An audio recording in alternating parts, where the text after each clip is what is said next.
मंगलमय मंगल करन बीत राग विज्ञान।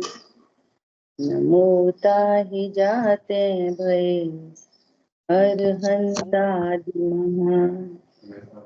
करि मंगल करियो महा रंत कर काज। जाते मिले समाज सब आवे निज पद राम। नमो अरहंताणं नमो सिद्धाणं नमो आयर्याणं नमो उवचायाणं नमो लोए सवताहुरम्। इस भव के सब दुख निके कारण मिथ्या भाव। तिनकी सत्ता नाश करी प्रगटे मोक्ष उपाय। मोक्ष मार्ग प्रकाशक जी ग्रंथ चौथा अधिकार। और इस अधिकार के अंतर्गत हम लोग स्वाध्याय कर रहे हैं प्रयोजन भूत तत्व। और प्रयोजन भूत तत्व का विषय भी इसके अंतर्गत आया है। वो लोग कौन बताएं? अपन रोज रिपीट करते हैं। प्रयोजन भूत और प्रयोजन भूत पदार्थ, ये विषय किसके अंदर आया? किस टॉपिक के अंदर? मिथ्या दर्शन के। बहुत बढ़िया। मिथ्या दर्शन का स्वरूप, है ना? तो प्रयोजन भूत और अप्रयोजन भूत पदार्थों में यहाँ बात आई है कि 7 तत्वों को जानना चाहिए। तत्वों को भी कैसे? तत्वार्थ, अर्थ और तत्व से। आगम में 6 द्रव्य भिन्न भिन्न पदार्थ हैं, भिन्न भिन्न द्रव्य हैं। और आगम में 7 तत्व 9 पदार्थ न्यारे न्यारे हैं। ठीक है। कल भाई जी के प्रवचन में एक बहुत अच्छी बात आई थी। बड़ों से सब समझने जैसी बातें हैं, है ना? क्या बात आई थी कि 6 द्रव्यों में आपस में भिन्नता होती है, भिन्न है वे। और जीव का उसके गुण और पर्यायों से, या कहें पदार्थों में, तत्वों में, जीव जीवाश्रय बंध संवर निद्रा मुक्त पुण्य पाप, इनके अंदर भेद है। अध्यात्म के अतिरेक में भिन्नता कहते हैं, कह देते हैं भिन्न है, ये भी आपस में भिन्न है, लेकिन इनमें क्या है? भेद, है ना? हाँ, भेद कैसा? इस स्वभाव का भेद है, परंतु प्रदेश भेद नहीं है। और जो भिन्न द्रव्य होते हैं वे प्रदेश से ही भिन्न है। जीव और उद्गल का प्रदेश भिन्न है। आकाश के एक क्षेत्र पे तो हैं, परंतु प्रदेश भिन्न है। लेकिन जीव और आशव बंध संवर निजरा मोक्ष, ये प्रदेश भेद नहीं है, इनमें स्वभाव की भेदता है। ये पॉइंट समझने का है कि मैं रिपीट किया।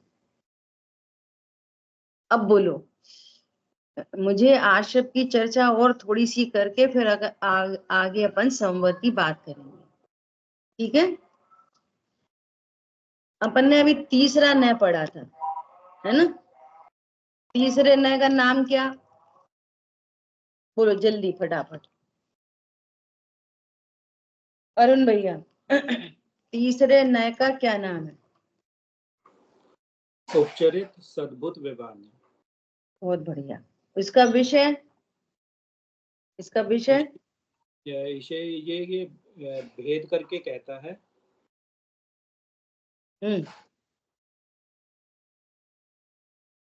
तीसरे नय का विषय बताओ। मीनल बहन जी, विषय आप बता सकते हो तीसरे नय का विषय? शांतनु बोलो, तीसरे नय का विषय।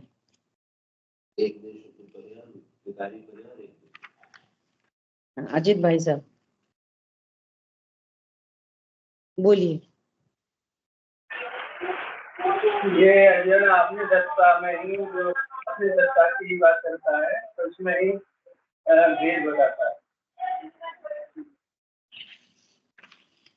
विषय क्या है? विषय उसका विकारी हाँ, पर्याय रिंकू और बहन। अविकसित पर्याय को इंक्लूड करता है। बहुत बढ़िया। विकारी पर्याय और अविकसित पर्याय। रिंकू बहन बोलो। विकारी और पूर्ण विकारी और अल्प विकसित पर्याय तीसरे का। ठीक है, विकारी पर्याय और अल्प विकसित पर्याय। रिब्बी बहन, आप भी यही बोलना चाह रहे थे कि कुछ और? बोलो।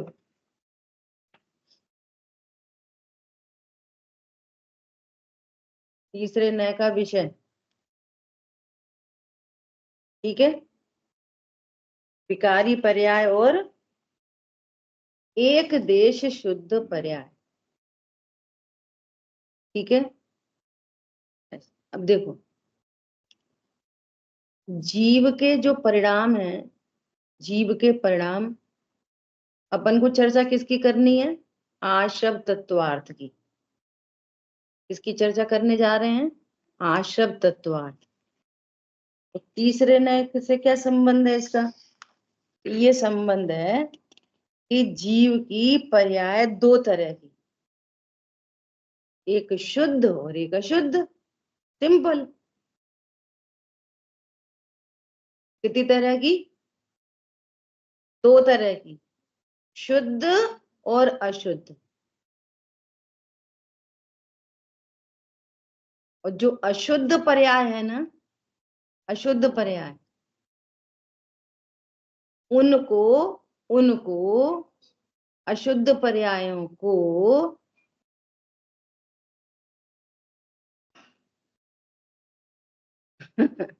अशुद्ध पर्यायों को बच्चों की भाषा में दो भेद किए, पुण्य पाप। क्या बोला? अशुभ और शुभ जो भाव हैं, उनको बच्चों के लिए बोले दो भेद। मूल में क्या है? मूल अशुद्ध पर्याय। किसकी चर्चा कर रहे हैं अपन? आशव तत्वार्थ की। तो वे शुभ और अशुभ, पुण्य और पाप, दोनों क्या है? अशुद्ध पर्याय बंध के कारण। अशुद्ध पर्याय और बंध के कारण। और जो उसका दूसरा विषय है अल्प विकसित पर्याय, ये है संवर्निजरा तत्व, ये है निर्बंधता का कारण। मूल में दो ही भेद हैं, शुद्ध और अशुद्ध। तीसरे नय में तीन विषय नहीं है, ये कहना था मुझे। तीसरे नय में तीन विषय नहीं है, शुभ भाव, अशुभ भाव और अल्प विकसित पर्याय। ऐसा नहीं। क्या? अशुद्ध पर्याय और शुद्ध पर्याय। ठीक है, क्लियर? तो जब वे अशुद्ध ही हैं, तो फिर हमको भ्रम में डालने के लिए दो क्यों कहे, शुभ और अशुभ? अब उसके दो कारण। जब एक ही है, आश्रव एक ही चीज है, बंध कई कारण है, दुख रूप ही है। मंद कषाय भी दुख रूप, तीव्र कषाय भी दुख रूप, दोनों दुख रूप ही हैं। तो दो भेद क्यों करे? इसलिए किए दो भेद कि पाप भाव तीव्र कषाय है, इसको तुम सुख का कारण नहीं मान लो कहीं। और शुभ भावों में धर्म की भ्रांति नहीं हो जाए कहीं। क्या कहा? शुभ भावों में धर्म की भ्रांति नहीं हो। वो आश्रय भैया बंध का कारण है, ये धर्म नहीं है, धर्म का कारण भी नहीं है। कहते हैं, कहा जाता है नहीं है, व्यवहार न से कहते हैं। आई बात ख्याल में? ये तो शुभ भावों में धर्म की भ्रांति ना हो और अशुभ भावों में सुख की भ्रांति नहीं। लोग कहते हैं ना, अरे देखो धर्म अपनी जगह है, पूजा पाठ अपनी जगह है, लेकिन मौज मस्ती के लिए तो टीवी फ्रिज कूलर चाहिए क्या? तुम इसी में घुसे रहते हो। ठीक है, पूजा पाठ अपनी जगह है और घूमना फिरना, थोड़ी मौज मस्ती चाहिए कि नहीं? तो मौज मस्ती किससे आती है? पाप भाव से। क्या कहा? ये अंदर में अभिप्राय बैठे रहते हैं। अब क्या दिन भर मंदिर में ही बैठे रहे क्या? ठीक है, हम पूजा करते हैं, स्वाध्याय करते हैं, पढ़ते हैं, लिखते हैं, रात में नहीं खाते, दिन में नहीं खाते, वगैरह वगैरह। तो थोड़ा बहुत तो चाहिए पड़ता है ना बच्चों को मौज मस्ती के लिए। भैया यही मौज मस्ती है। क्या कहा? वो तो एकांत रूप से तीव्र कषाय होने से तीव्र बंध का कारण है, और ये मंद बंध का कारण है। दोनों ही बंध का कारण है। समझ में आई बात? देखो सेकंड पॉइंट था वो मिस हो रहा है। इस शुभ अशुभ भावों में भाई भेद क्यों बताया जब वे एक ही हैं? तो हाँ, इसलिए भेद बताया कि जो तत्वार्थ को नहीं समझते ऐसे जीवों को पाप से, ऐसे भी मंद बुद्धि जीवों को पाप से बचाकर लीस्ट टू लीस्ट शुभ में लगाया। जो तत्व किन को लगाया? जो तत्व ज्ञान नहीं कर पा रहे उनको।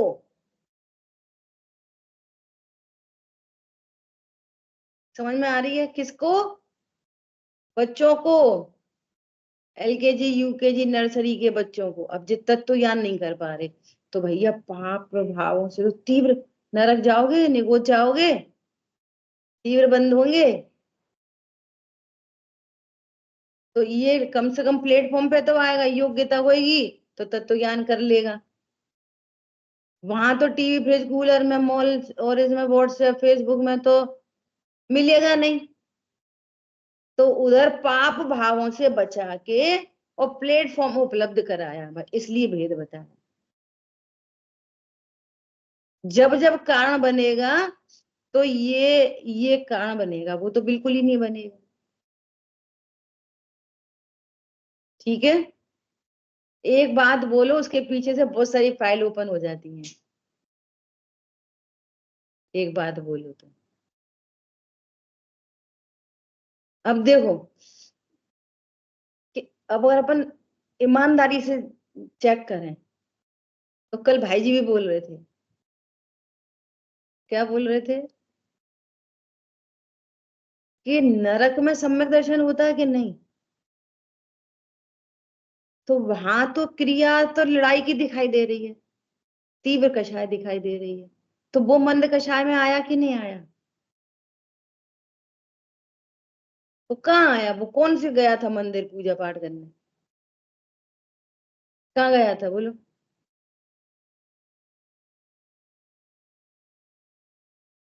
त्रियन जगती के जीव किधर जा रहे? अरे उदाहरण है, महावीर भगवान का भी अपन निर्वाण महोत्सव मनाएंगे। मांस खा रहे थे, उस जीव के संयोग में क्या था? मांस और सम्यक दर्शन। कितनी देर उपदेश दिया होगा? 1 घंटा, 2 घंटा, 3 घंटा, कितनी देर चला होगा? 3 घंटे मान लो, 4 मान लो। उपदेश 4 घंटे थोड़ी देते हैं मुनिराज। कितनी देर का उपदेश रहा होगा वो? तो उससे पूर्व क्या था? हाथी के जीव को क्या था? अंजन चोर को क्या था? समझ में आ रही बात? इसका मतलब डायरेक्टली पुण्य पाप कुछ दूसरी चीज है, शुभ अशुभ कोई और ही चीज है। जो हम जो समझ रहे हैं ना, पूजा पाठ धर्म ध्यान, ये लड़ाई झगड़ा, ये पाप परिणाम, ये बहुत स्थूल बात है। सूक्ष्मता से विचार करें तो निज परमात्मा की विराधना ये है पाप परिणाम, अशुभ परिणाम ये है।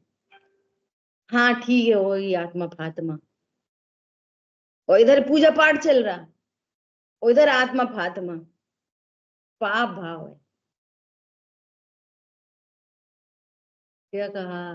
तीव्रतम मोह, तीव्र मोह। इधर इधर क्या चल रहा है और इधर क्या है? तो वास्तव में अशुभ भाव क्या चीज है? ध्रुव की स्वीकृति नहीं होना। पूजा पाठ तो करे, स्वाध्याय के नाम से ही बिदक जाए, तीव्र अशुभ भाव। और मंद कषाय, मंद कषाय क्या है? स्वरूप समझने तैयार। पूजा हो, पाठ हो, भोजन हो, घूमना हो, फिरना हो, कुछ भी हो, स्वरूप समझने तैयार नहीं है। मुझे जानना है आत्मदेव कैसा है, भेद में खड़ा है। कहाँ पे खड़ा है? भेद में। मुझे जानना है आत्मदेव कैसा है, मुझे स्वाध्याय करनी है, मुझे स्वरूप समझना है, इसको जाने बिना कल्याण नहीं। ये है शुभ भाव। और स्वरूप समझ ही ले, निर्णय कर ले, अनुभूति कर ले, धर्म हो गया। मूल में ये है शुभ अशुभ और धर्म। और वो जो क्रियाएं दिखाई दे रही, अब ऐसे क्रिया देखोगे ना तो क्रिया में दिख रहा है अशुभ, क्रिया में क्या दिखाई दे रहा है? अशुभ। तो अंतरंग में स्वरूप समझने की उसकी तैयारी चल रही है। और भेद रूप भेद उसमें वर्त रहा है, भेद रूप भेद विज्ञान में।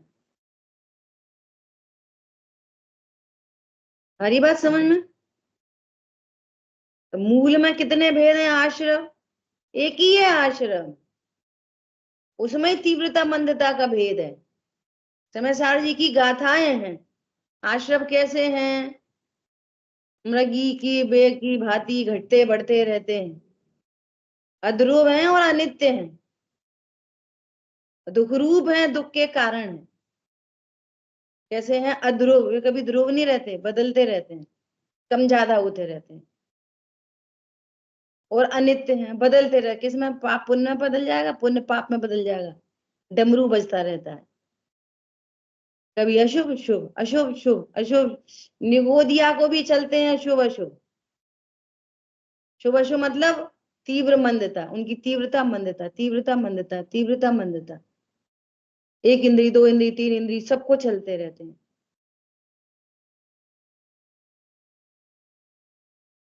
वहां से नहीं कनेक्ट करना कि निगोदिया को पुण्य, जो अभी आला आपने बताया, वो कौन आत्मा को जानने तैयार है। ये तो अपन स्पेशल बात है, ये तो विशेष बात है। ये सामान्यतया तीव्रता मंदता परिणामों की होती रहती है सब जीवों को। यदि उसको मंदता न हो तो वो एक इंद्री से दो इंद्री में नहीं आ सकता, दो इंद्री से तीन इंद्री में नहीं आ सकता। यदि उन्हीं में मंदता तीव्रता न हो, कृष्ण लेशा के परिणामों में नारकी को, शांतनु, तीव्रता मंदता न हो नरक के जीव को, तो नरक से निकल के त्रियंच नहीं हो सकता, नरक से निकल के मनुष्य नहीं हो सकता। तीव्रता मंदता वहीं चलती रहती है कृष्ण लेशा के परिणामों में। कृष्ण लेशा का मंदतम परिणाम, कृष्ण लेशा का मंदतम वो ले आता है मनुष्य गति में।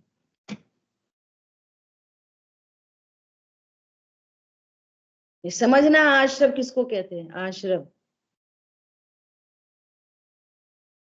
क्या है? ये शुभ अशुभ दोनों आश्रव है, दोनों ही बंध के कारण है। और अपन घाती अघाती में समझ चुके कि शुभ अशुभ दोनों भावों से पूरे 8 कर्म बनते हैं। अघाती में अशुभ प्रकृतियां बनती हैं और घाती तो पाप रूप ही हैं। और घाती कर्म तीव्र बनते हैं। क्या बनते हैं? तीव्र। और शुभ भावों से अघाती शुभ रूप बनते हैं और घाती तो शुभ भावों से भी बन रहे। किससे बन रहे? शुभ भावों से भी मंद बनते हैं। इतना फर्क पड़ता है। हमारी बात ख्याल में? ये शुभ अशुभ भाव। अभी मैं ढूंढ रही हूं क्या, मुझे इतनी सी बात और करनी थी। यहाँ जो प्रतिक्रमण का टॉपिक दिया है समय सारजी में, है ना, उसको अपन थोड़ा सा देखेंगे जिससे कि अपने को और स्पष्टता हो किसकी? इन शुभ अशुभ भावों की। ठीक है, देखो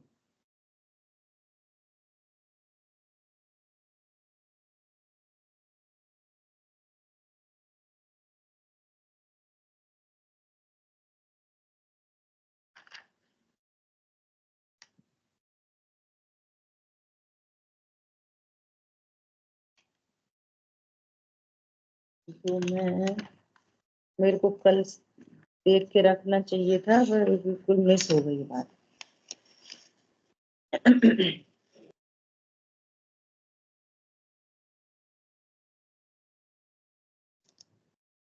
इसकी स्वाध्याय हम लोग अब कल ही करेंगे, है ना, समय जा रहा है।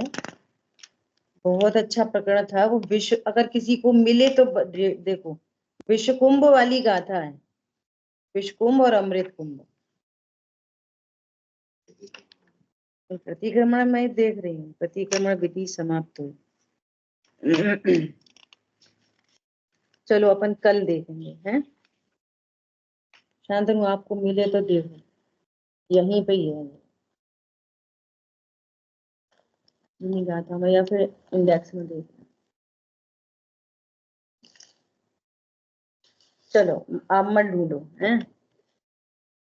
अब देखो, अब एज अ होल अपन आश्रव को देखें। ये शांतनु छोड़ो, रहने दो, कल देखें। अपने को पॉइंट्स लिखने हैं। आश्रव सबसे पहले क्या? आश्रव क्या है? आश्रव जीव की ही विकारी पर्याय। आश्रव का सही स्वरूप हम कैसे मानेंगे? हमें सही स्वरूप ख्याल में आया। सबसे पहले जीव की ही विकारी पर्याय है ही नहीं, हम में तो है ही नहीं, है ही नहीं, है ही नहीं से काम नहीं चलेगा। क्यों? वस्तु कैसी है? उत्पाद वह ध्रुव युक्तम सत है ना। तो क्या सबसे फर्स्ट ऑफ ऑल मेरी ही विकारी पर्याय, मेरी है, मेरी विकारी पर्याय है। मैं तो नहीं हूं, मैं और मेरी। अब मेरे को स्वीकार ही नहीं करो तो बात नहीं बनेगी। इसी रूप एकांत देखो, ध्रुव नहीं जानो तो बात नहीं बनेगी। पेज नंबर 433 है, देखना जरा। आई बात ख्याल में? मेरी ही पर्याय है, नंबर 1। नंबर 2 कहा था, नंबर 306। नंबर 2 देखो वो बात वो एक जगह उपयोग लगे ना, तो सबसे पहले ये स्वीकार करना मेरी पर्याय है, मैं नहीं हूं। एक बात। दूसरी बात, मैं ही इसका करता हूं, मैं ही इसका करता हूं, इस स्वीकृति से अन्य कोई करता नहीं है। क्या बोला? अन्य कोई भी करता नहीं है। अन्य कोई कौन नहीं है वे? अन्य कोई कौन नहीं है वे? अन्य कोई कि न तो पत्नी बच्चे दुकान मकान शरीर वचन, वचन ज्यादा मारिया मारी तो वचनों की है ना? पत्नी बच्चे दुकान मकान शरीर वचन और कर्म भी इसका करता नहीं। बिल्कुल टू दी पॉइंट निर्णय होना चाहिए। फिर कर्म का करता तो कहा है, समयसार जी में ही कहा है। सुनो, स्वभाव नहीं है, निमित्त का ज्ञान कराया। क्या? स्वभाव नहीं है मेरा, त्रिकाली स्वभाव नहीं है, नंबर 1। और नंबर 2, निमित्त का ज्ञान कराया। अंतरंग निमित्त नियम से कर्म का उदय होता है, और निमित्त उसे कहते हैं जो अनुकूल उपस्थिति है, उपादान में कुछ करता नहीं। निमित्त का ज्ञान कराया है। ठीक है। अब सुनो, क्यों होते हैं ये आश्रय? फिर क्यों होते हैं? जब मेरा त्रिकाली स्वभाव नहीं है और निमित्त भी करता नहीं है, करता वो कर तो करता नहीं है, फिर ये होते क्यों हैं? नेक्स्ट बात, होते क्यों हैं? अब सुनो, ये जब जब होते हैं अज्ञान के कारण होते हैं, नंबर 1।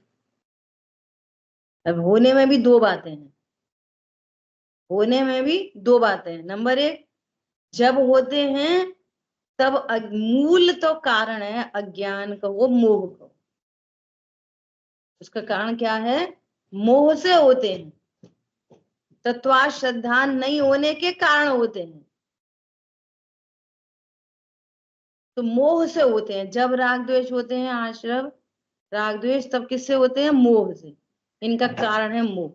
अज्ञान विधाता है इनका। निश्चित चैतन्य विरोधी है। ये दोनों पॉइंट आ गए इस लाइन में। स्वभाव नहीं है, निश्चित चैतन्य विरोधी है, और अज्ञान विधाता है इनका। ध्रुव विधाता नहीं है, न कर्म विधाता है, न पत्नी बच्चे विधाता है। कौन विधाता है? अज्ञान विधाता है इनका।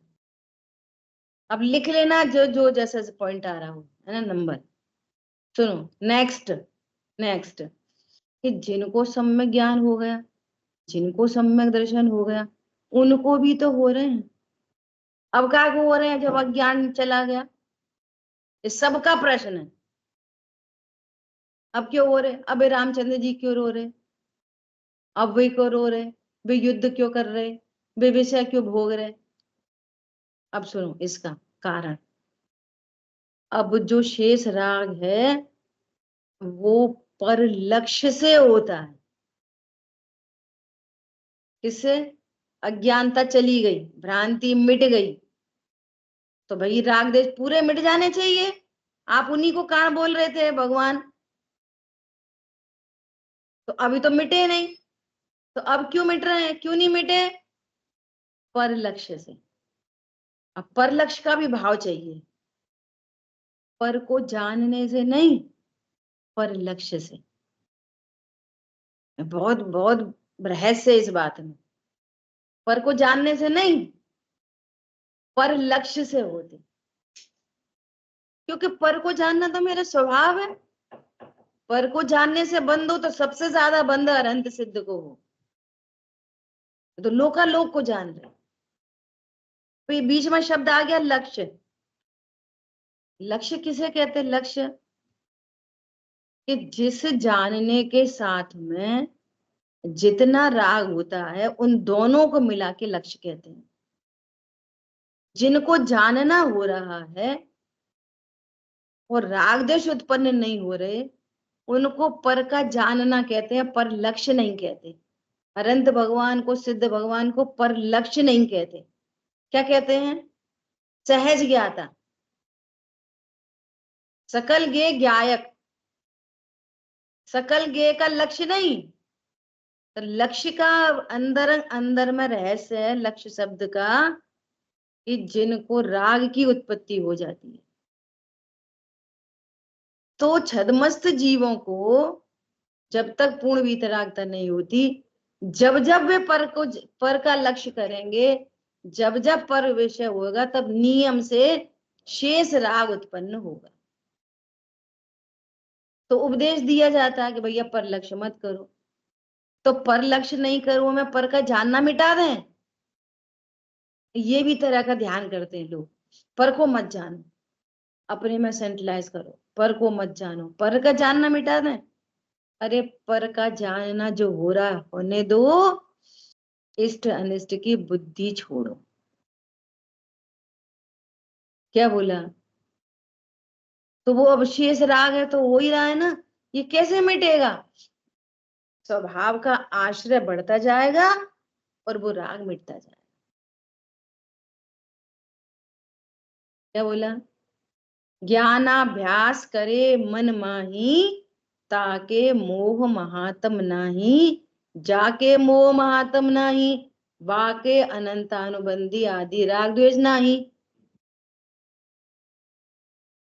तो फिर आगे को कैसे मिटाही? तो निज आत्म में ही रहे लीन, चारित्र मोह को करत छीन।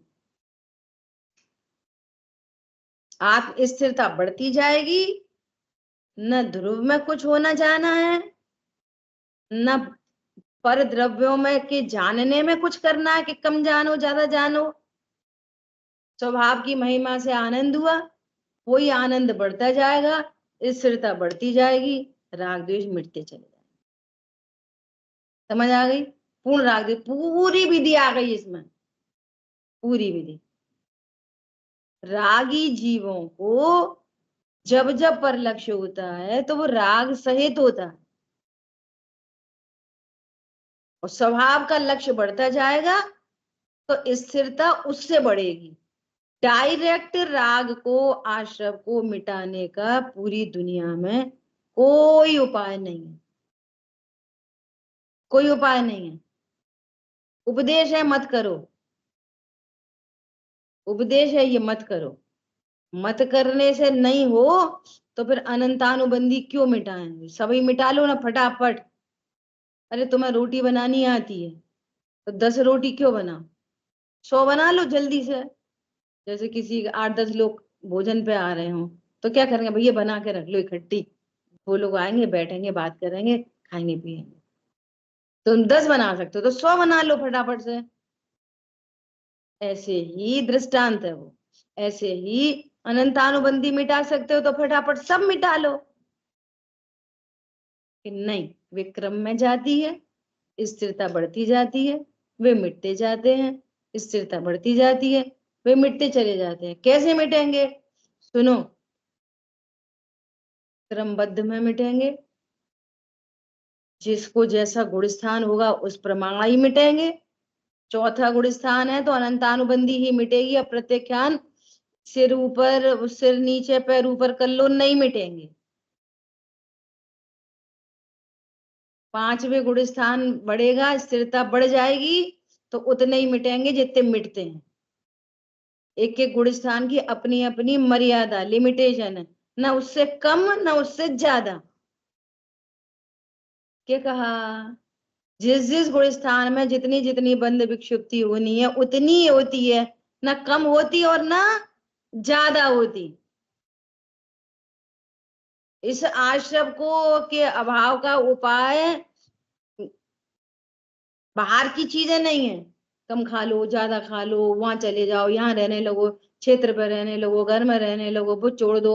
सफेद साड़ी, पीली साड़ी, नीली साड़ी, सफेद कुर्ता पजामा, पैंट शर्ट, कुछ नहीं।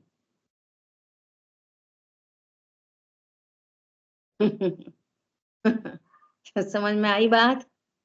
कुछ नहीं। शादी करो नहीं करो, कम करो ज्यादा करो, उपाय नहीं है। ये नान्यापन था, एक ही उपाय है।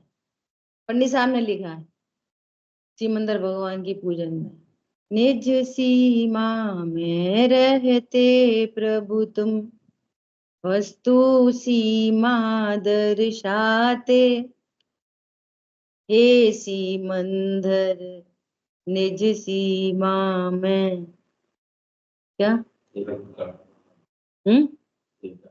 फिरता भाव जगाते।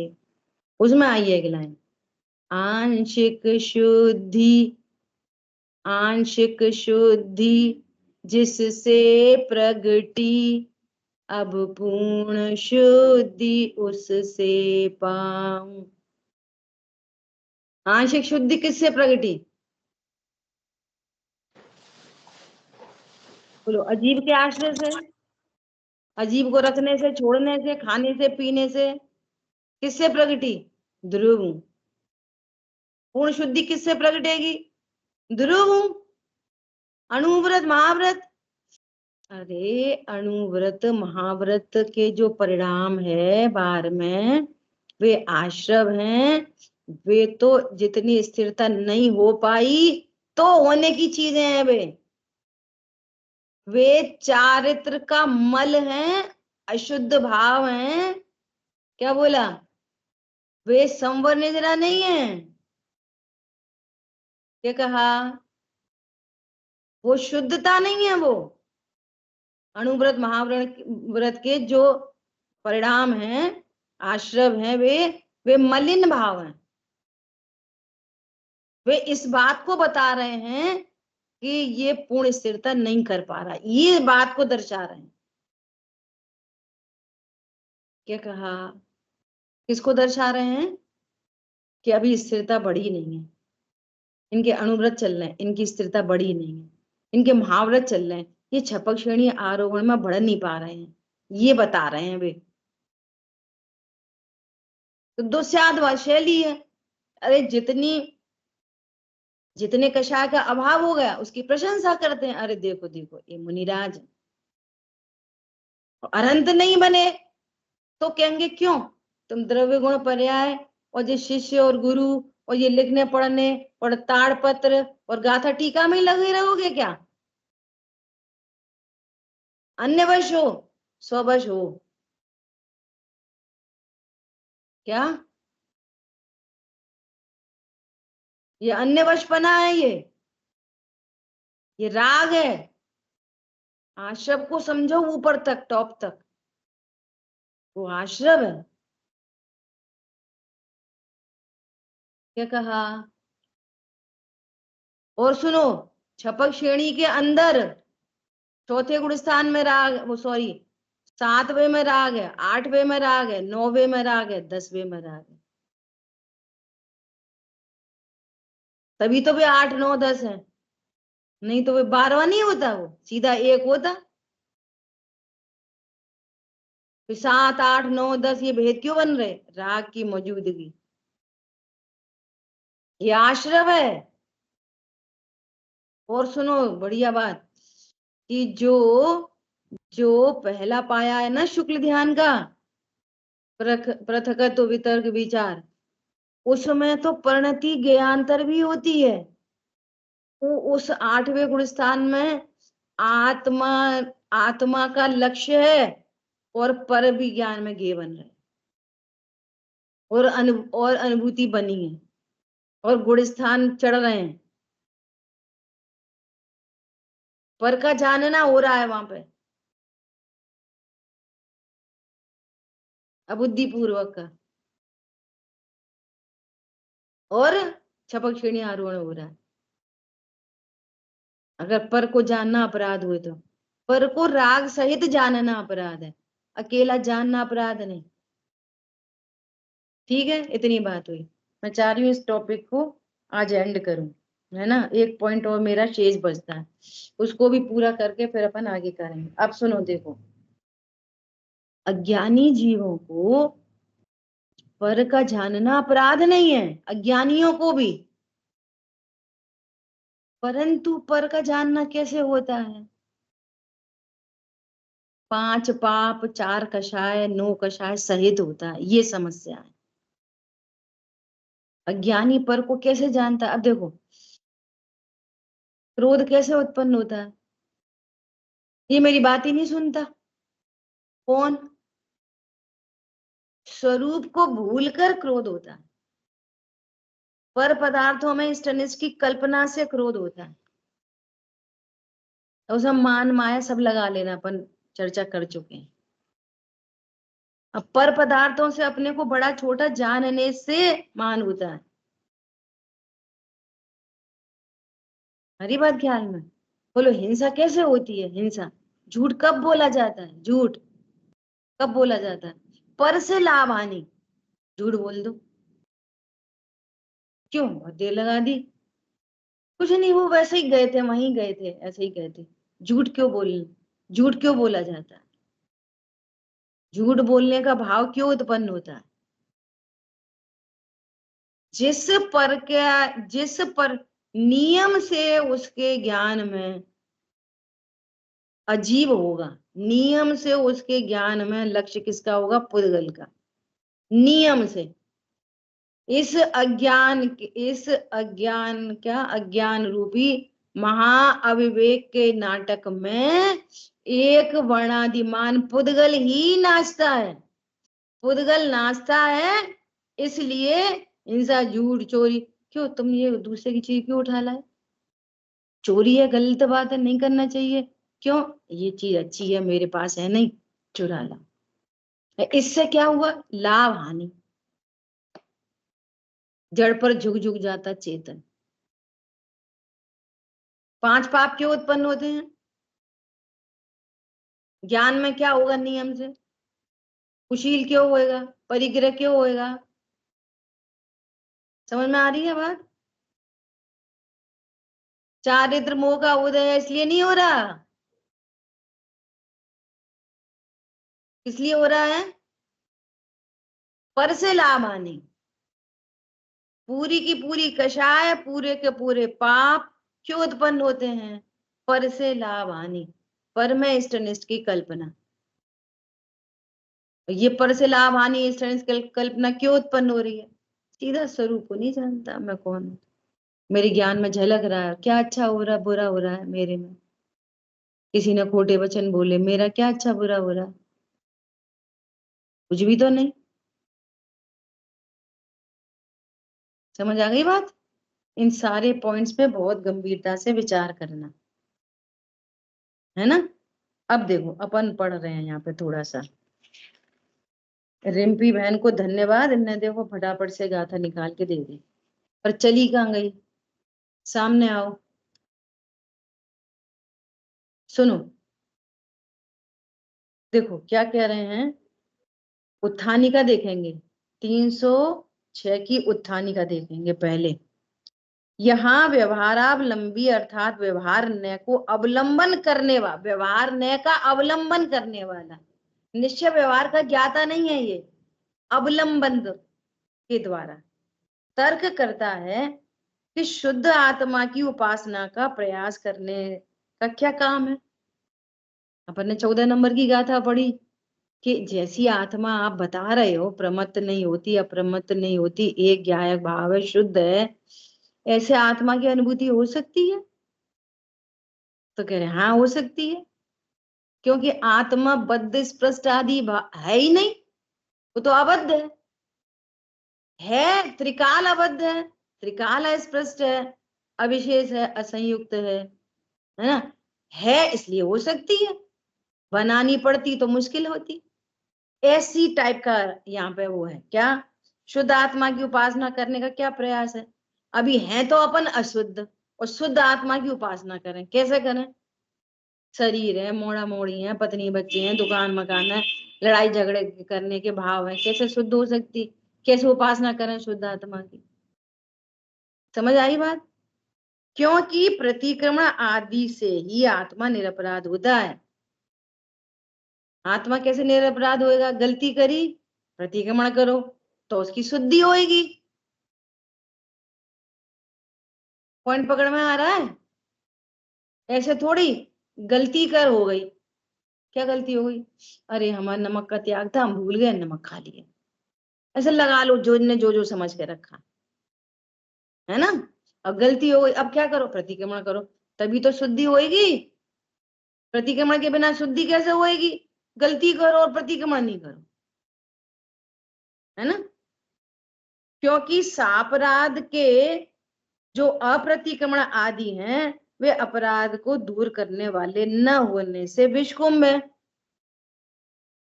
अपराध किया और सॉरी नहीं बोली तो विषकुंभ है। गलती हो गई तो प्रतिक्रमण नहीं करा तो फिर क्या होगा? पाप बंधेगा। और प्रतिक्रमण करेंगे तो पुण्य बंधेगा, उसका अभाव हो जाएगा और पुण्य बन जाएगा, तभी तो अपराध से निवृत्त होंगे। समझ में आ रही है? पॉइंट समझ में आ रहा है? ये उत्थानी का समझना ही कितनी बड़ी बात है। इसलिए जो प्रतिक्रमण आदि हैं वे अपराध को दूर करने वाले होने से अमृत कुंभ है।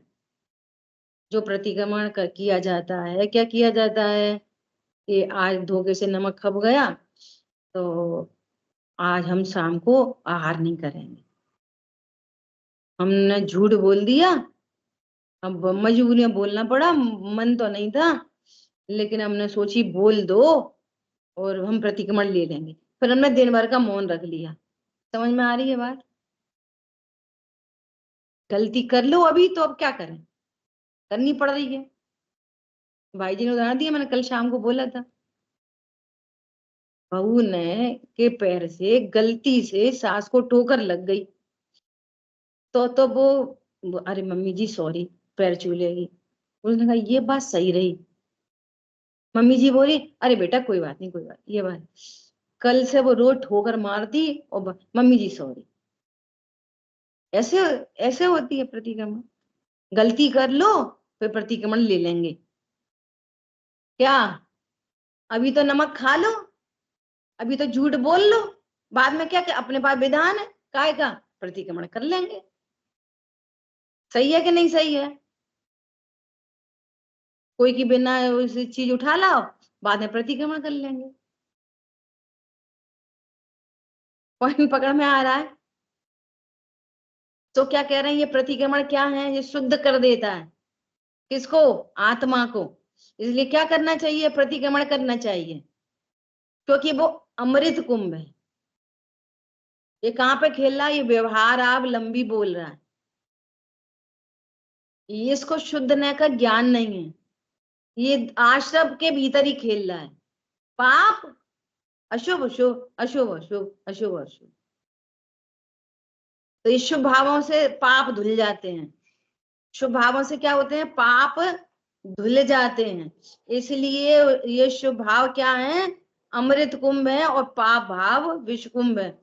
अब ये महान आचार्य कुंद कुंद देव जैसे कह सकते हैं, सुन तेरा ये जो प्रतिक्रमण है ना शुभ भाव रूप, ये भी विष कुंभ है, ये विष कुंभ है। तीसरी भूमिका का जो स्वभाव के आश्रय से जहां न अशुभ उत्पन्न हुआ न शुभ उत्पन्न हुआ, वो है अमृत कुंभ। तीसरी भूमिका का प्रतिक्रमण, उसका नाम है अमृत कुंभ। चींटी मर गई, सॉरी सॉरी, आज एक गाथा और पढ़ लेंगे, आज एक जाप दे लेंगे, हो गया। नमक को खाना नहीं था तो अब हम क्या कर रहे हैं, उनने पार्टी में बुलाया था, हमें जाना पड़ा, अब सब में नमक डल ही गया था तो हमने सोचा खा लो, प्रतिक्रमण कर लेंगे। क्या कर लेंगे? 50 रुपया गुल्लक में डाल देंगे। पागल, अनाहारी स्वरूप को कैसे जानेगा? कब होगा प्रतिक्रमण? न नमक खाता और न बिना नमक का खाता। ज्ञाता में वो बोलते हैं आदरणीय प्रदीप सर, ज्ञाता में खाता का खाता ही नहीं है। तू खा के और बिना खा के अतिक्रमण और प्रतिक्रमण कर रहा है, दोनों ही अतिक्रमण है। क्या बोला? दोनों अतिक्रमण है। प्रतिक्रमण तो अनाहारी स्वरूप हूं ऐसा जानने पर होगा, तो फिर नहीं करें। सुनो, वे तो बोल चुके ना, शुभ के बाद अशुभ, अशुभ के बाद धूप छाया चलती है ना, दिन के बाद रात, रात के बाद दिन, ये चलते ही रहते हैं। को भैया सोए नहीं, अरे रात आएगी तो तू सो ही जाएगा, और दिन होएगा तो तू उठ ही जाएगा। सोए के जगह का मैटर ही नहीं है। समझ में आई बात? शुभ का वो आएगा तो शुभ हो ही जाएगा, अशुभ आप आएंगे तो अशुभ हो ही जाएगा, उसमें करने धरने की मैटर ही नहीं। तुम ये बताओ तुम हो कौन, ये बोलो। समय अपना अधिक हो गया है, अब 2 मिनट में बस गाथा का अकेला पाठ करेंगे और सरल हो जाएगी, अब कोई खास बात नहीं रहेगी। देखो, प्रथम तो अज्ञानी अज्ञानी जन साधारण, अज्ञानी लोगों को साधारण ऐसे अप्रतिक्रमण हैं, वे तो शुद्ध आत्मा की सिद्धि के अभावरू स्वभाव वाले हैं। अप्रतिक्रमण, जो प्रतिक्रमण, जो सीधे सीधे पाप भाव हैं, है ना, वे क्या हैं? वे तो अपराधी स्वभाव वाले हैं, स्वयमेव अपराध स्वरूप होने से विषकुंभ ही है। इसको तो सभी कहते हैं विषकुंभ। कौन? अप्रतिक्रमण। ठीक है, उनका विचार करने का क्या प्रयोजन, इनका तो विचार ही क्या करें, क्योंकि वे तो प्रथम ही त्यागने योग्य हैं, पाप भाव तो प्रथम ही त्यागने योग्य हैं। ठीक है, और जो द्रव्य रूप प्रतिक्रमण आदि हैं, वे सब अपराध रूपी विष के दोष को क्रमशः कम करने में समर्थ होने से अमृत कुंभ है। वे क्या कह रहे हैं कि इन ये जो शुभ भाव हैं, इनमें पाप भाव को दूर करने की ताकत है, इसलिए ये अमृत कुंभ है। ऐसा कौन कह रहा है? साधारण अज्ञानी जन, जन सामान्य। ठीक है, ऐसा ऐसा व्यवहार आचार सूत्र में भी, का चरणान योग के सूत्र में भी लिखा है, चरणान योग के ग्रंथों में ये भाई, चरणान योग अशुभ से शुभ में जाने की उपदेश देता है, और द्रव्यान योग शुभ का भी अभाव होकर शुद्ध में आने की बात करता है। द्रव्यान योग से भेद विज्ञान होके भगवान बनते हैं, और चरणान योग में अशुभ को छोड़कर शुभ होने पर भगवान बनने का प्लेटफॉर्म उपलब्ध होता है बस। लेकिन जो प्लेटफॉर्म पे खड़ा रहता है वो चाय बेचता रहता है, दिल्ली नहीं पहुंचता। क्या बोला? वो क्या करेगा? कुली बन जाएगा, बहुत से बहुत भार उठाता रहेगा दूसरों का, ट्रेन में नहीं चढ़ेगा वो दिल्ली नहीं पहुंचेगा। और इतनी सी बात है, भार उठाता रहेगा, भार शुभ अशुभ भावों का, और ये देह का भार उठाता रहेगा। ठीक है, सो क्या कह रहे हैं? तथापि प्रतिक्रमण अप्रतिक्रमण आदि से विलक्षण, भिन्न लक्षण, स्पेशल लक्षण, ये जो प्रतिक्रमण अप्रतिक्रमण जन साधारण मानते हैं, उनसे भिन्न लक्षण, स्पेशल लक्षण वाला कौन है? अप्रतिक्रमण, तीसरी भूमिका का अप्रतिक्रमण, वो है असली अप्रतिक्रमण। न देखने वाले पुरुष को ये द्रव्य प्रतिक्रमण आदि अपराध काटने रूप अपना कार्य करने को असमर्थ होने से विषकुंभ ही है। पढ़ लेना भैया गाथा, और नहीं समझ में आया तो पूछ लेना, समय हो गया। क्या है ये?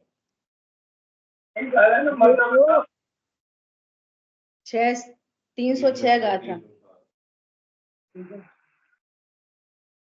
हरी बात समझ में? ये शुभ भाव क्या है? नीचे से लेके ऊपर तक मलिन है, मलिन भाव हैं, बंद भाव हैं, दुखरूप भाव हैं। 28 मूल गुण के परिणाम दुखरूप भाव हैं। हाँ सही बात, फिर तो दुखरूप। और तुम्हारे? अरे हमें तो बहुत मन लगा, हम तो यात्रा करके आए। बे 28 मूल गुण बंद भाव है, और तुम्हारे पाप के ठिकाने समझ में आ रही है? विचार करना।